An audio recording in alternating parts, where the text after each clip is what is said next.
Hey Elise, how's it going? Hi, going pretty well. How about you? I'm doing lovely. It is Good. really hot right now here in Maine. I don't know how it is where you are. About the same. And About I'm the all same. right with that. Trying Yeah. not to complain. Well, it'll be winter before we know it, and it's one of those. In Maine, people think like it's winter like 99% of the year, but it's been pretty nice. We had a lot of rain last year, but this year it's a little more temperate, right? I think Yeah, fun yeah, stuff. about the same for us too. We've gone through I'd say a roller coaster is the best way to describe it, of like a series of really hot days, and then we get some good rain for a few days, but mostly it's been hot. So I'll Yeah, take it because yeah. the It's winters are long and cold. winter. Winter is coming, right? That's I feel I like it's gotta watch the new Game of Thrones. Oh yeah, yeah. I I'm haven't gotten into slacking. that one quite yet. So it took me forever to get into the original Game of Thrones. I Oh, watched it like 5 years after everybody else.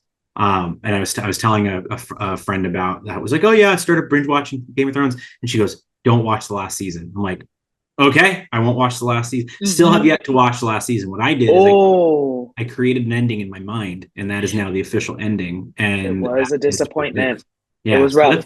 that's what everyone has said. So you know what? Yeah. I'm not doing it. So we'll talk about the weather. Where for our listening audience, where Yeah. are you? Where do you work? What do you do? Yeah. So I'm in Erie, Pennsylvania, and I work at Erie County Community College as the marketing and communications director. It is actually a brand new college. We are turning three this month, Yay! actually. Out of And the terrible so twos. You're out of the out of terrible the terrible twos. And it has been the most challenging and rewarding portion of my career thus far. Starting at college is wild. It's everything you thought it would be and everything you thought it wouldn't be at the same time. And so, as a person who is studying organizational learning and leadership, getting to apply that every day to creating the processes and procedures, to beating against the idea because you literally can't say we've always done it this way. right. We love that in higher ed, right? Mm-hmm. And so being able to fight against that and create processes and procedures that are truly seamless with the student at the center is equally frustrating because it doesn't exist yet, but you don't know it doesn't exist until you run into it, but you get Mm-hmm. to create it. And that has been fun. So how do you start a college? Does it come with like IKEA instructions, or does it come with like Lego instructions? What are if you it, had to say like what you've had, what level of clarity do you have? IKEA instructions, Lego instructions, or somewhere in the middle? oh my gosh, all somewhere in the middle. We have a lot of passionate people who are a part of the organization who are making it run and making it happen. And that has been the key to our success. And a pleasure to be a part of. We're working hard towards accreditation right now. One of the things that I have truly appreciated about our standpoint is the programs and opportunities that we're going to present are always going to have the student and the career that they can get in mind following them receiving that degree or certificate. We're Mhm. not just creating programs for the sake of creating programs. Again, our president's mantra is build it different. And so that has been truly what I've seen and got to be a part of. And so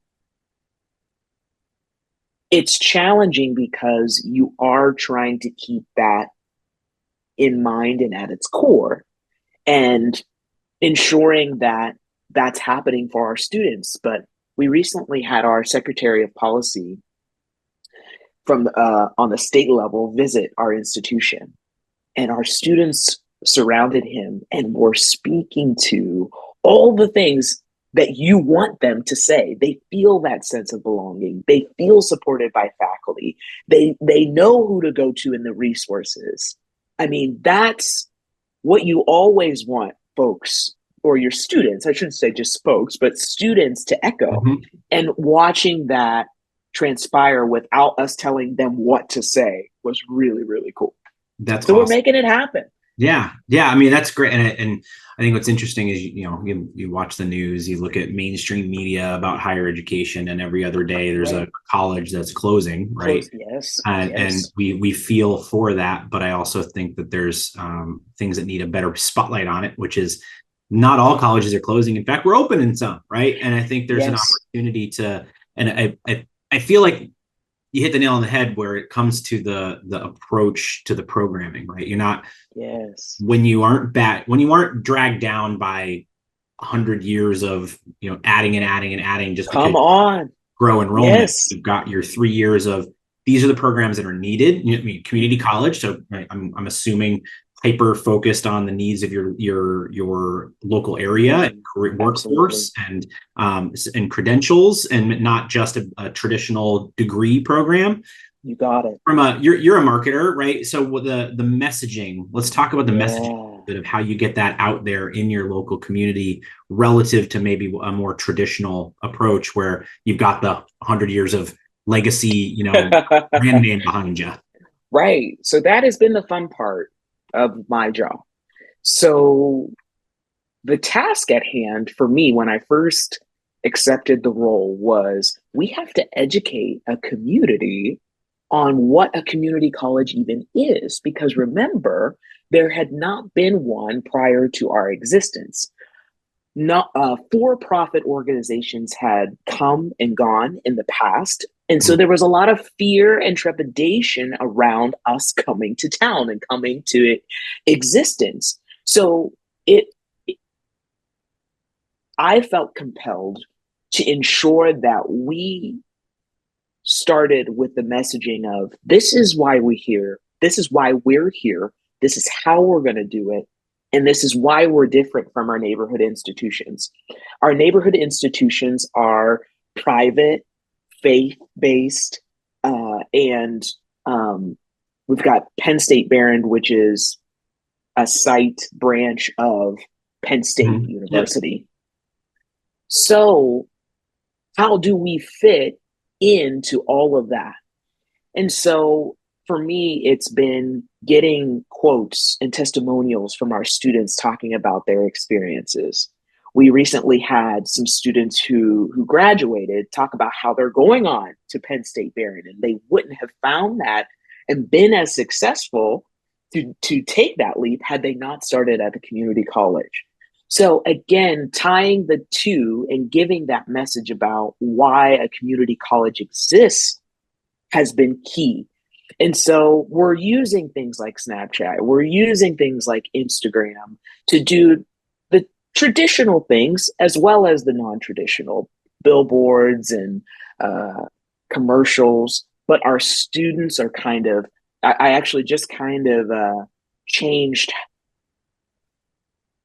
from me being the person on the as the voice to Mm-hmm. now shifting to our students on the radio spots, because they're the ones who have those true testimonials, right? Not just the fancy Elise saying what I'm supposed to say, right? Yeah. We're Yeah. affordable, we're accessible. It's they taught me, they were our professors, took time to teach me over and over again, and it didn't feel like I was annoying them. And now I'm going to go off and do great things. Like that's what it's about. And I think that is what hits home for the learners that we're trying to reach, right? That accommodation, that accessibility, that really makes a difference. So it's been fun to be at the helm of making the decisions on what's going to work traditionally for us in the marketing sense, and what is kind of out of the box that's going to reach the younger generation too. Yeah. And you brought up a good point, and I like to sometimes bring things down to like the very foundational level, because there's a very wide range of folks that listen to this podcast, right? You've got people Absolutely. working in higher ed for 34 years. You've got 34 is a very precise number, 34, 35, whatever. Wow. But Yeah. you got people who are just starting out, right? And they're just learning. And so, some people have a wealth of experience in marketing and understand why we do things a certain way. And then others Sure. wouldn't have even thought about it. And so let's talk about Right. that student voice for a second, right? You mentioned, Mm, transitioning from your voice and the institution's voice to the student voice in your outbound messaging. yes. Why is that so important to articulate the student voice and the student perspective for someone who might not have a background in marketing and might think, oh, we should put faculty on the air, right? Yeah. Yeah. Which maybe there's a spot for that, but I think like Absolutely. Time and place. yeah. So what is the value of that student voice in that marketing messaging? The students are not going to sugarcoat. It's that authenticity and genuineness that shines through, right? Yes, we're tapping talent. It's my job to find the students who are finding the good experiences. But the great thing is, almost every student that I talk to speaks so highly, and they're so proud of being a part of this brand new institution. And so when you have a student speaking about their experiences, that is more likely to resonate with exactly who you're trying to reach, right? And I know that that is going to go far for us. When I look at the measurements on the back end of things, when we have put forward these student testimonials, those are the YouTube videos that are the most watched. Mm-hmm. It's not our faculty. It's not yeah, that again, time and place, those things matter. They're a piece of the puzzle. But the more pieces that are part of that larger picture are our students talking about the experiences that they're having. Because you hear the potential, you hear a story, you might hear a piece of, we had a young man who has a criminal background who ended up being very successful at the college. He graduated. It was a turning point for him. He talks about how pivotal it was that he was a part of what we were doing at the college. And so when you hear that, you know that there's other people like him that can get a fresh start by being a part of what we're doing. And so those messages, those stories resonate and go a long way versus just the cookie cutter messaging. They know they can get a good education. They know, that it's right down the street. But how can I be a part of it? How can I see myself as successful? And those stories do that. Yeah, and it's interesting that we just had this conversation about the student voice and student perspective, and right. 5 years we're going to still have the same conversation because it bears repeating to administrators, to faculty, to the leadership at the institution, because right.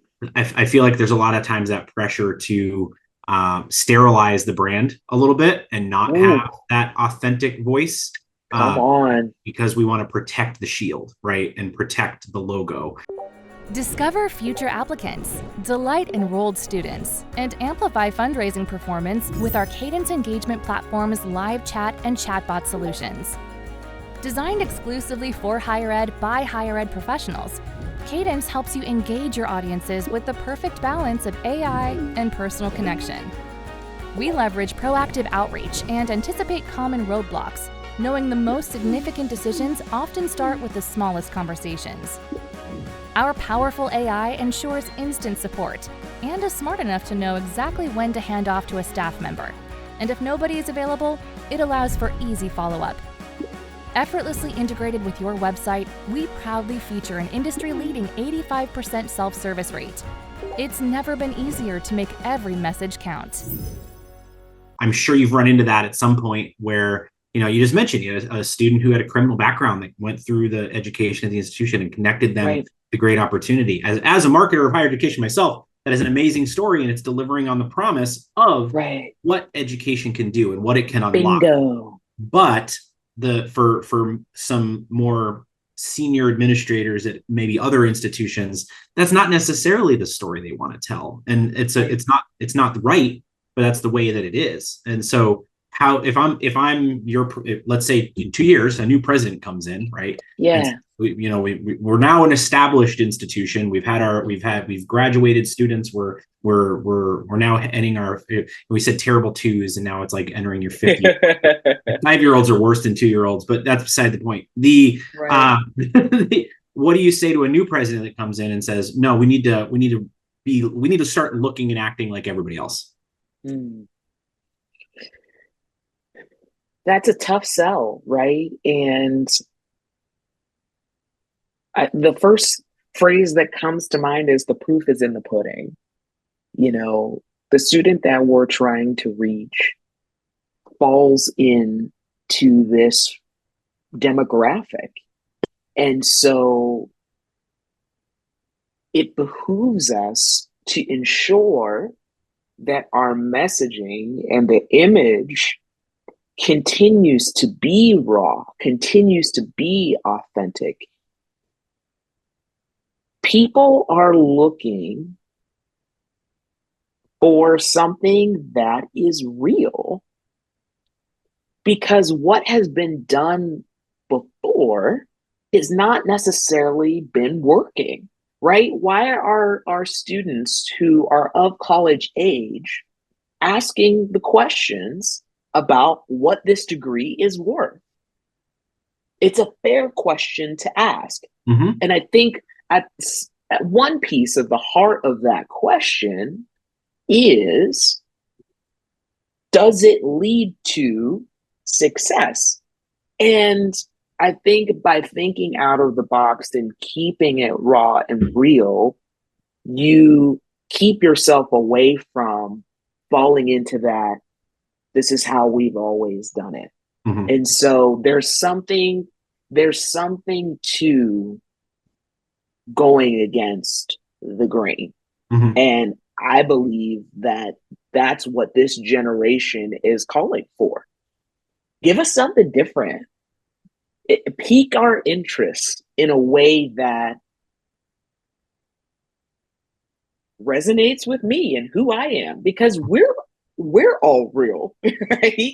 Yeah. And so that would be my first. I would obviously try to be very strategic in how I shared what I just shared, but because I get it. At the end of the day, there's bills to pay. There's ROI, right?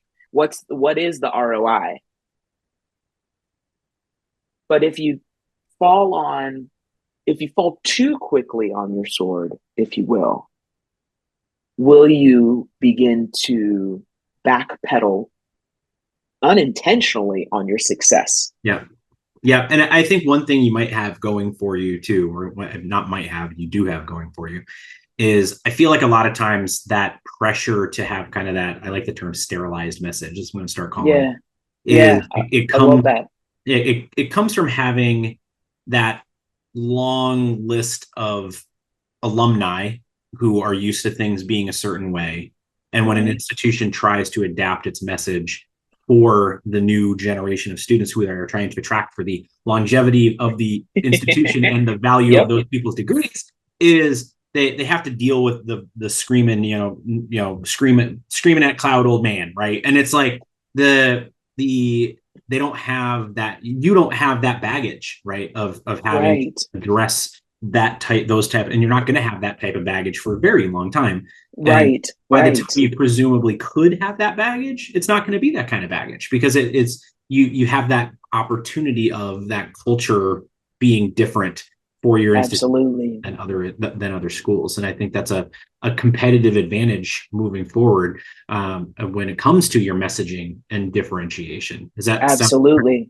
Absolutely. You're hitting the nail on the head. And that's why this has been very fun. I mean, think about all the things you just mentioned that make us unique in where we are. Even being at a community college in the state of where higher education is right now, we are capitalizing on that, not in a way that is about the almighty dollar, but I think we started at just the right time. post-pandemic, where people are asking questions about what is the worth of a 4-year degree, you can do it cheaper with us, right? And still lead to that same success. And so many of our students have gone on to 4-year institutions, and we're very proud of that. A lot of them have gone on to the workforce. We're very proud of that. All of the welders who crossed our stage last year to receive their certificate had jobs before they even crossed the stage. That's what it's all about. And those are the messages we'll continue to work in and tout so that more people come and be a part of the great things that we're doing. That is, an amazing perspective. And I feel like it's, again, fresh by virtue of the fact that your institution is fresh. Yes. Let's give advice to other folks now. So we've talked about how you address the bad president that comes in and wants to change everything, which is a not likely scenario, but right. It helps to kind of think through these things strategically for your institution. Absolutely. Let's talk about the people in your position at established schools that are trying to lead the effort towards kind of refreshing the brand, as well as reintroducing the institution to their local market in response to everything that's been going on over the past couple of years in higher education, right? The decline in college, demographic cliff. You've got issues with the perception of value and questions of the perception of value. Right. These are things that most institutions are trying to tackle or grapple with, as long as they're not in denial, which there are some of those as well. But if they're not in denial and they've accepted the current state of reality, they might be just they want to make change, but they don't know how. Right. And so if you were plucked from your current institution and put in a new institution and challenged with refreshing the institution's brand approach and reversing these types of trends, if you could wave some magic wands, what are some of the magic wands you would wave to kind of give that your department and your team a fresh start? There's an old adage, especially in student affairs, that we meet students where they are.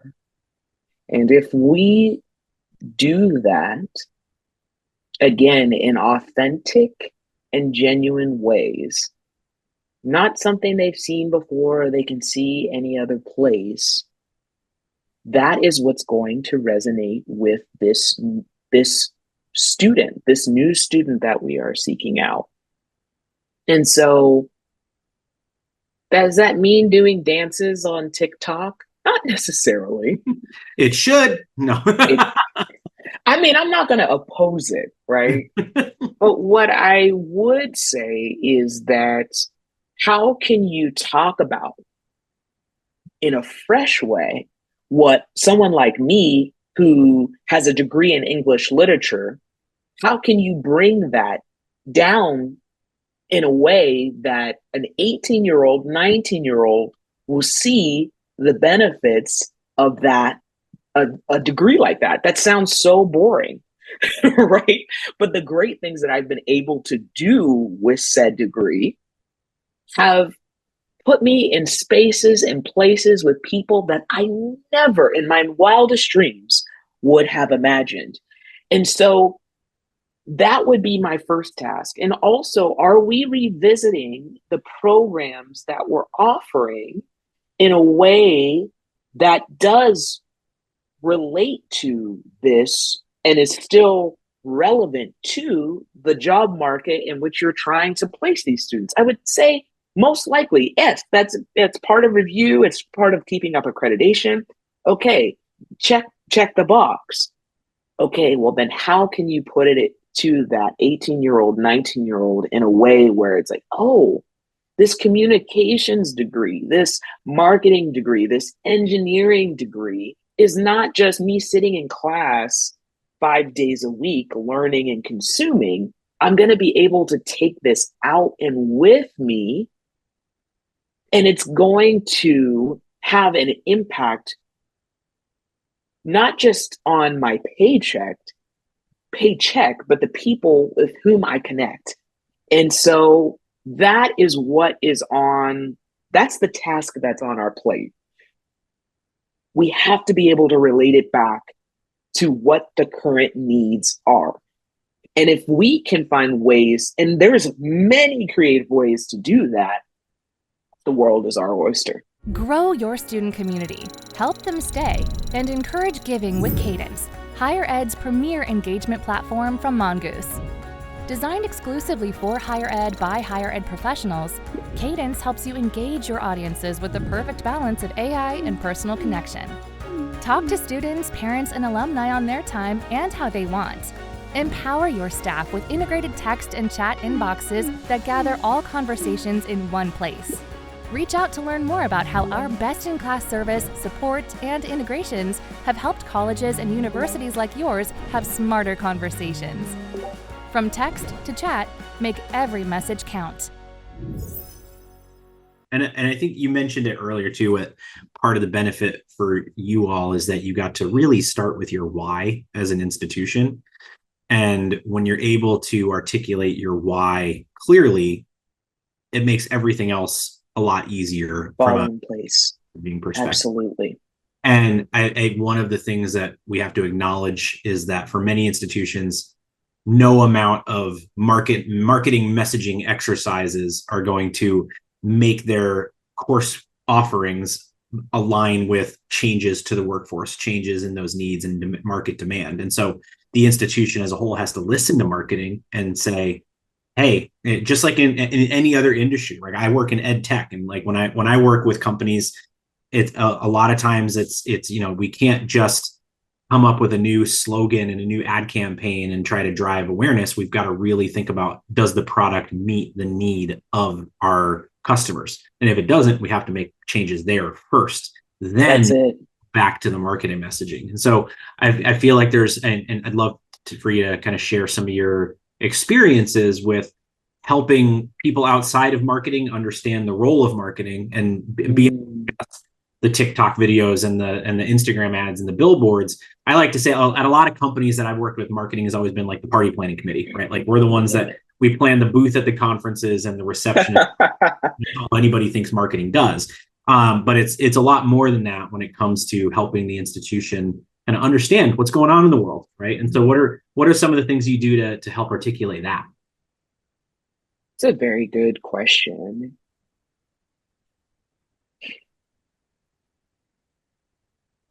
For me, it's keeping students at the center, right? So many of us has been drawn to this college because we believe in student success and keeping things affordable and accessible. And if I can weave what we do into the heart of what is tied to that accessibility and that affordability, then I can get the people who are outside of marketing to understand how the two connect. And if we start, like you just said, like if we start from there, that helps everything else fall into place. And so it can be challenging at times, but not necessarily in a bad way. I don't want to give that connotation or that impression, maybe is the better term there, but that's the skill. That's the time spent outside of the meetings trying to figure out how to curate that messaging so that people do understand the role that we play in the larger strategic plan and the larger goal of getting students to come and be a part. One of the coolest things that I have gotten to do was, so I run the back end of our website.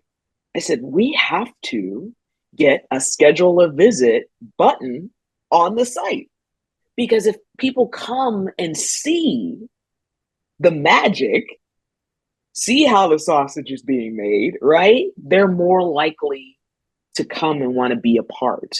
And so when you invite them in, that is how folks are going to be like, okay, I can see and feel myself here. And so that was a lift with myself, our IT team, our recruiting team to say, okay, how do we get these parties to kind of play?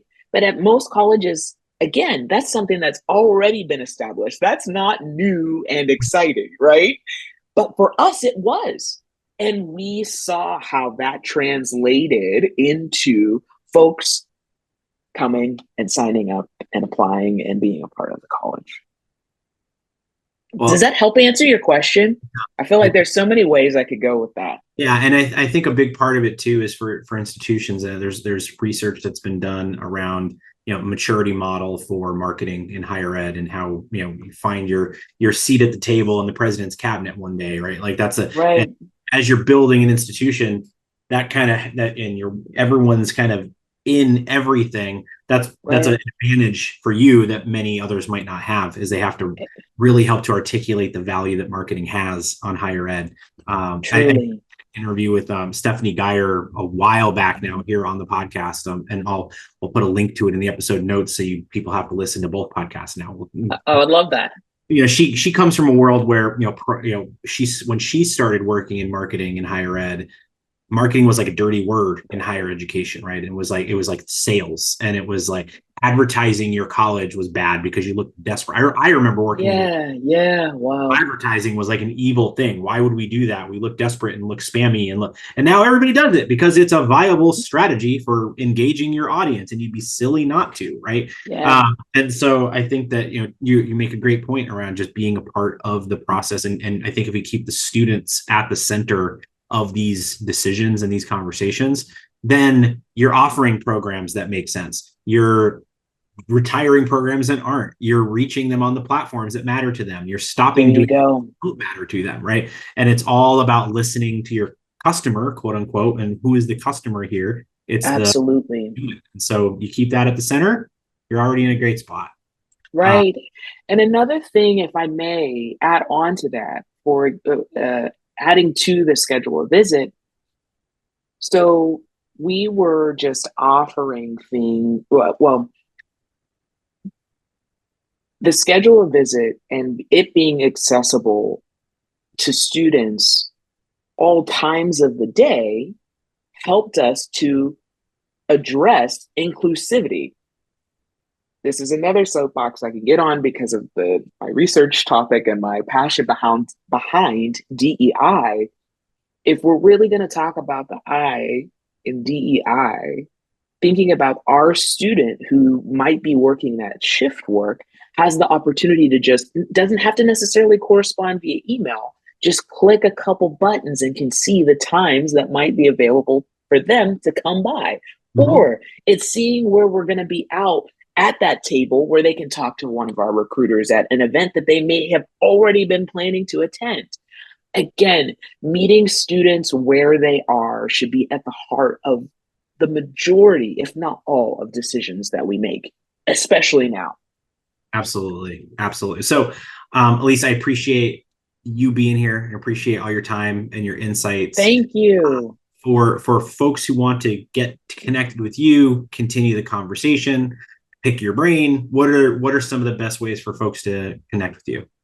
Well, as a marketing person, I'm on all the platforms. So please feel free to reach out to me on LinkedIn, Instagram, Facebook, TikTok, all of it. MySpace, Friendster. Oh my gosh. You're pulling on my heartstrings there. But yeah, all of those pieces. I'm on there frequently, not just because of work, but because I try to keep in touch with other folks as well. And so I'd love to chat with whomever took the time to listen to us chat it up today. So awesome. Well, and for our podcast listeners, we'll put at least a link to your LinkedIn in the episode notes to make it easy for people to get in touch. So Elise, thank you again so much for your time. I appreciate you being here. And to our listeners, we will see you next time on FYI. Thank you. Bye. Thoughtfully nurture applicants, personalize retention efforts, and exceed fundraising goals with our Cadence Engagement Platform's text messaging solutions. Designed exclusively for higher ed by higher ed professionals, Cadence helps you engage your audiences with the perfect balance of AI and personal connection.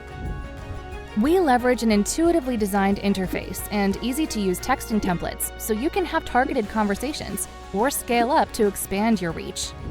Our powerful smart messaging can respond automatically, exactly how you would. And to measure progress, track your campaigns with unparalleled reports and analytics. Effectively meet your community where they are as we proudly feature an industry-leading 95% read rate within 3 minutes. It's never been easier to make every message count.